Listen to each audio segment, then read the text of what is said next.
जब विश्वव्यापी रूप से support of victims of torture का अंतर्राष्ट्रीय दिवस मनाया जा रहा है, भारत द्वारा अवैध रूप से अधिकृत जम्मू कश्मीर में भारत टॉर्चर को एक स्टेट पॉलिसी के रूप में अपनाए हुए है।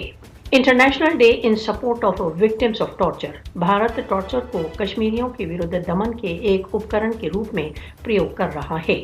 International day in support of victims of torture. Bharat द्वारा अवैध रूप से अधिकृत जम्मू कश्मीर में टॉर्चर को एक व्यवस्थित तथा संस्थात्मक रूप में प्रयोग कर रहा है।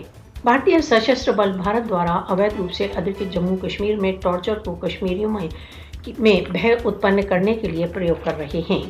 भारत द्वारा अवैध रूप से अधिकृत जम्मू कश्मीर में अपने अवैध अधिकरण को बनाए रखने के लिए शारीरिक, मानसिक तथा मनोवैज्ञानिक टॉर्चर को विशाल पैमाने पर प्रयोग कर रहा है।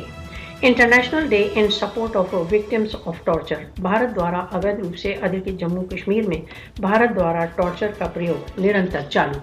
International day in support of victims of torture. Bharat torture को कश्मीरियों के स्वयं निर्णय के लिए आंदोलन को कुचलने के व्यवस्थित रूप से प्रयोग कर रहा है। मोदी शासन की 5 अगस्त 2019 की अवैध कार्रवाइयों के पश्चात से कश्मीरियों के विरुद्ध अत्याचारों में वृद्धि हो गई है। कश्मीरियों के लिए international day in support of victims of torture का कोई अर्थ नहीं, क्योंकि उन्हें भारतीय सशस्त्र बलों के हाथों भीषण प्रकार के टॉर्चर का सामना है। भारत सरकार ने भारत द्वारा अवैध रूप से अधिकृत जम्मू कश्मीर में अनेकों टॉर्चर सेल स्थापित किए हुए हैं, जहां कश्मीरियों को पाशविक रूप से टॉर्चर किया जाता है।